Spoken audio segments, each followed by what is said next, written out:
Hello, class. Welcome to our second lesson dealing with samples and population. We're going to do a little bit of review about percentages again, and then get back to talking about what it means to be a good sample and how to collect data effectively. For the first question, it says what percent of 240 is 108? There's a couple different ways you could go about doing this. One way would be x times 240, because it's percent of multiplication of 240, is 108 or equals 108. Divide both sides by 240, and that will give you 0.45 or 45% as your final answer. For the second one, 0.1%, you can write as a decimal as 0.001. Okay, don't forget to move the decimal back 2 spots, times 200, and that should be 0.2. Again, that should be a pretty small number at that point because it's a 0.1% of whatever the original was. I asked you in your previous class to write down the definitions of biased and unbiased sampling. Remember, an unbiased sample should be representative of the population. It should be selected at random, and it should be large enough to represent the data well.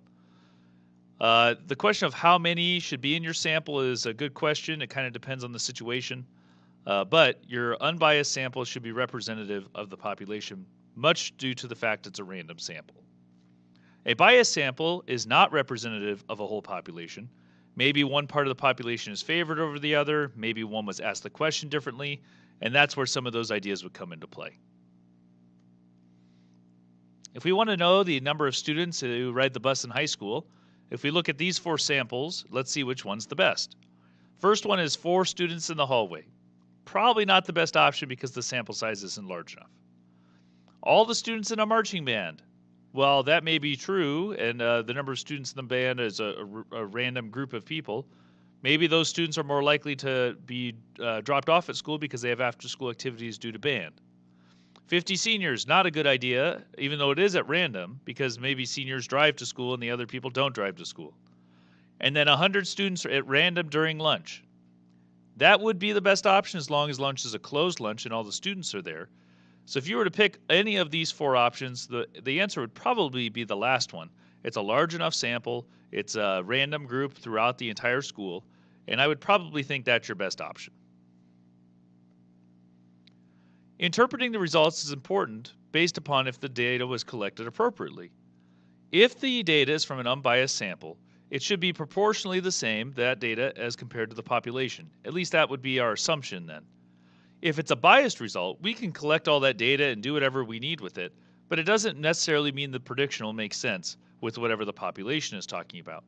So we have to make sure random sample, collected appropriately, and then the result can be based upon that.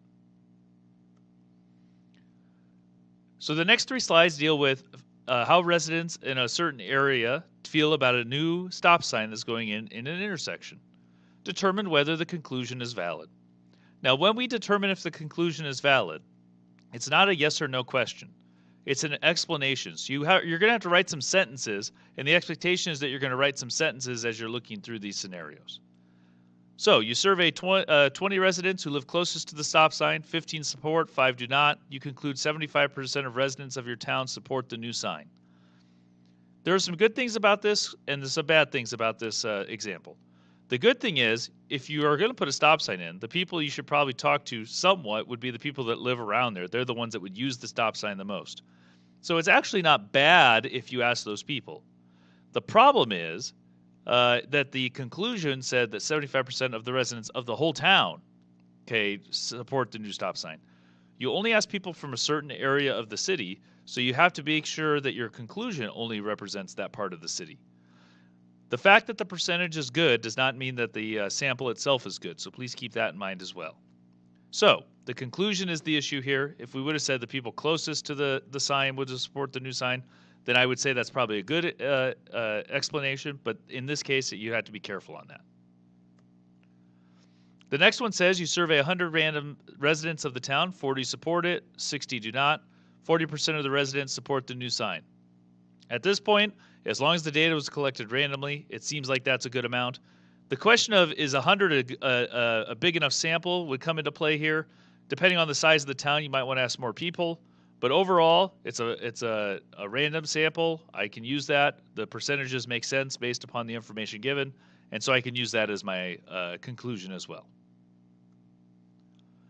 The next one is an example of using data to predict what will happen to a population.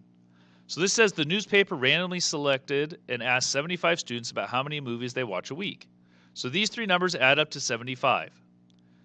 If there are 1,200 students in the school, predict how many students would only watch one movie a week. So if I'm looking for the one movie group, of the 75 that I asked, 21 of the 75 watched one movie per week. I'm going to set that equal to X, the number of people in the whole school that watch one movie, out of the 1,200 students.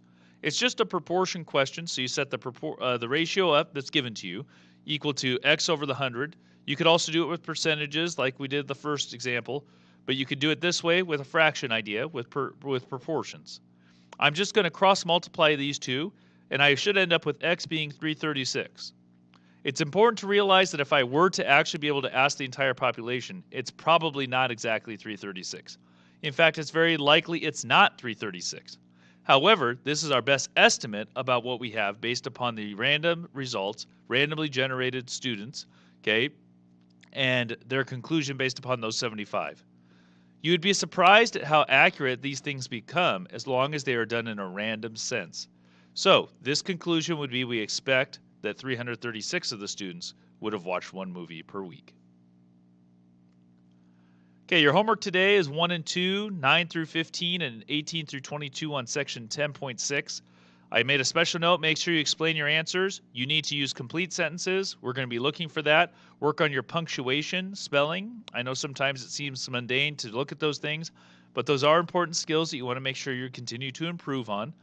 Notice how I was explaining things in word format and verbally took a little bit of time.